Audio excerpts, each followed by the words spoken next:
Friends, welcome to my channel.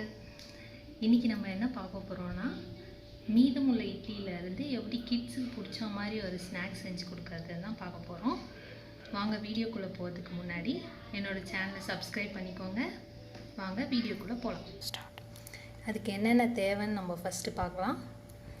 நான் 5 இட்லியை சின்ன சின்ன பீஸாக கட் பண்ணி வச்சுருக்கேன். அதை டிப் பண்ணுறதுக்காக ஒரு கப்பில் 3 டேபிள் ஸ்பூன் அளவுக்கு மைதா மாவு, 2 டேபிள் ஸ்பூன் அளவுக்கு அரிசி மாவு வச்சுருக்கேன். இது ரெண்டையும் மிக்ஸ் பண்ணி தண்ணியில் கலந்து மிக்ஸ் பண்ணி இந்த இட்லியை நம்ம ஆயிலில் ஃப்ரை பண்ணி எடுக்க போகிறோம். அடுத்து கொஞ்சம் கிரேவி மாதிரி செய்யறதுக்காக 2 மீடியம் சைஸ் வெங்காயம் கட் பண்ணி வச்சுருக்கேன், 2 தக்காளி கட் பண்ணி வச்சுருக்கேன், கொஞ்சம் இஞ்சி பூண்டு பேஸ்ட், கொத்தமல்லி தழை லாஸ்ட்டில் தூவுறதுக்காக, அப்புறம் ஒரு டேபிள் ஸ்பூன் மிளகாய்த்தூள், 1 டேபிள் ஸ்பூன் தனியாத்தூள், 1/4 டீஸ்பூன் மஞ்சள் தூள், கொஞ்சம் சிக்கன் மசாலா.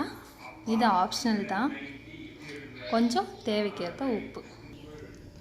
நம்ம மைதா மாவும் அரிசி மாவும் கலந்ததில் இந்த இட்லியை போட்டு மிக்ஸ் பண்ணிவிட்டு எண்ணெய் காஞ்சிட்ருக்கு, இதில் போட்டு டிப் பண்ணி இதில் போட்டு ஃப்ரை பண்ணி எடுக்கணும்.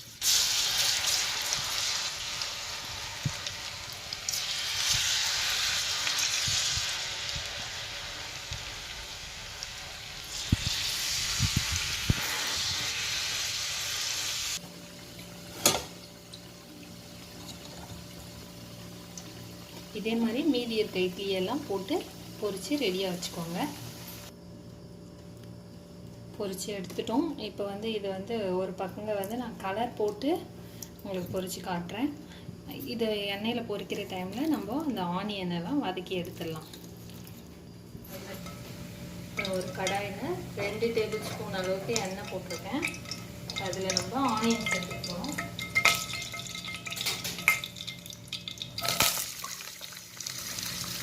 ஆனியன் நல்லா டிரான்ஸ்பரண்ட் ஆகிற வரைக்கும் வதக்கணும். கொஞ்சம் சால்ட் சேர்த்து நல்லா வதக்க போகிறேன். இப்போ ஆனியன் நல்லா வதங்கிடுச்சு. இப்போ இஞ்சி பூண்டு பேஸ்ட்டு சேர்க்க போகிறோம்.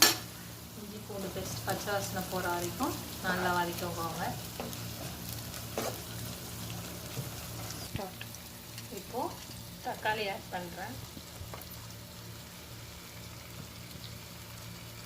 தக்காளி நல்லா மேஷ் ஆகிற வரைக்கும் வதக்கிக்கோங்க.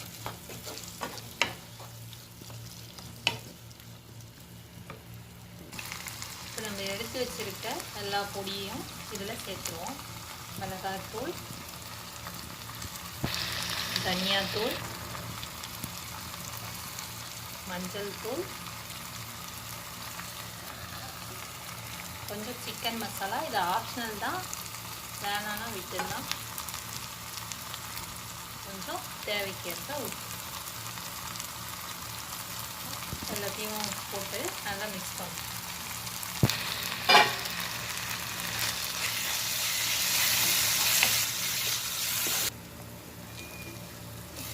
இது மாதிரி நல்லா எண்ணெய் பிரிஞ்சு வர வரைக்கும் நல்லா வதக்கிடுங்க. இப்போது கடைசியாக கொஞ்சம் கொத்தமல்லி தழை போட்டு நல்லா வதக்கிடுங்க. அவ்வளோதான், நம்ம கலந்து வச்சுருக்க இப்போ இந்த இட்லி வேக வச்சு எடுத்துருக்க இந்த இட்லி ஃப்ரையை அதில் மிக்ஸ் பண்ண போகிறோம். அவ்வளோதான், ஸ்நாக்ஸ் ரெடி.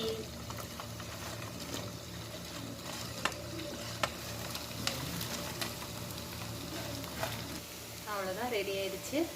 இப்போ நம்ம கிட்ஸுக்கு சுட சுட பரிமாற வேண்டியது தான்.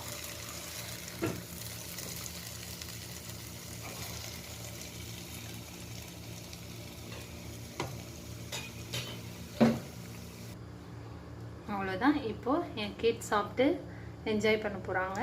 இந்த வீடியோ பிடிச்சிருந்தா லைக் பண்ணுங்கள், ஷேர் பண்ணுங்கள், கமெண்ட் பண்ணுங்கள் எப்படி வந்ததுன்னு, சப்ஸ்கிரைப் பண்ணுங்கள். தேங்க்ஸ் ஃபார் வாட்சிங்.